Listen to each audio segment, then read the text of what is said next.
Ito, naging controversial kamakailan yung pagtanggal ng mga pictures, visuals sa mga classroom.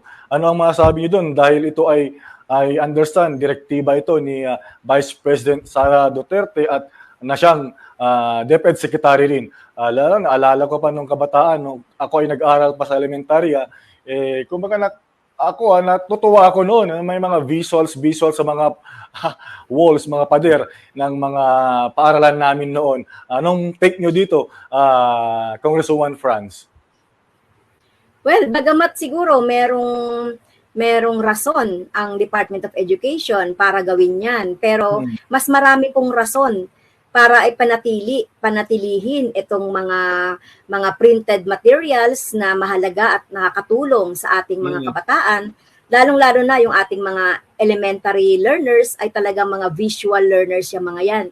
So, pag may nakikita sila sa paligid, na-enhance at na-stimulate yung kanilang minds, di ba? At nagkakaroon ng critical thinking. Kaya, kung bare yung wall, parang wala silang pwedeng pagtuunan ng kanilang pag-iisip. At tingin ko hindi naman ito talagang nakakatanggal ng focus, 'di ba? Kaya ang sabi nga namin dito ay this is a gag order ng Department of Education, hindi dumaan sa konsultasyon, hindi man lang ito tinanong yung mga teachers at wala man lang exemption, 'di ba?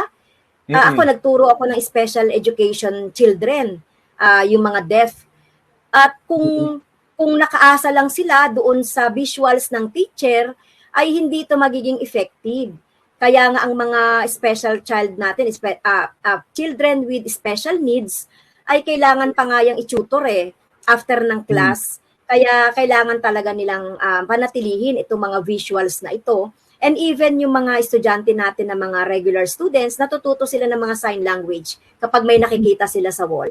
Kaya talagang ito ay talagang nakakalungkot na isang gag order na ito na hindi man lang ito kinonsulta sa ating mga guro. Kasi syempre lalo na yung mga chikiting, halimbawa yung mga larawan ng iba't ibang prutas, iba't ibang mga hayop, iba na meron silang nakikita ng mga larawan kaysa yung nababasa lamang nila at hindi nila nabivisualize. Lalo ngayon, marami dito nga sa ibang mga mag-aaral, hindi nga nila alam kung tinanong mo kung ano yung kalabaw, hindi nila na alam kung anong itsura. So tama kayo na mas nakakatulong sana ito kung meron nakikita, kasi I don't know kung paano sila parang nagkakaroon ng disturbance sa pag-aaral nila, yung anong wisdom nun, Congresswoman. Well, hindi nga talaga natin alam ano yung wisdom doon. Kung merong mga pag-aaral man doon sa advantages ng bare wall, mas marami yung disadvantages nitong mga bare wall na to. At mas marami yung mga advantages ng merong namang mga nakalagay at nakapost diyan.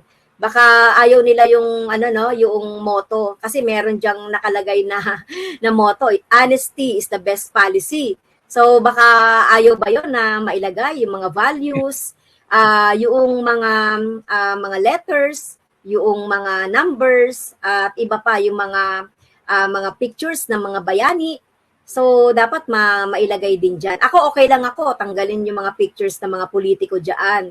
Pero yung mga pictures ng mga pinagkukuhanan natin ng mga inspirasyon, motibasyon para maging patriotiko, nasyonalismo, nasyonalista ang ating mga kabataan, kasi 'di ba katulad ng ni Rizal, ni Bonifacio, Marcelo Estel Pilar, Tandang Sora, yung mga picture na yun na talagang magbibigay talaga ng alaala at magkakaroon ng inspirasyon ang ating mga kabataan para sa patriotism at nationalism.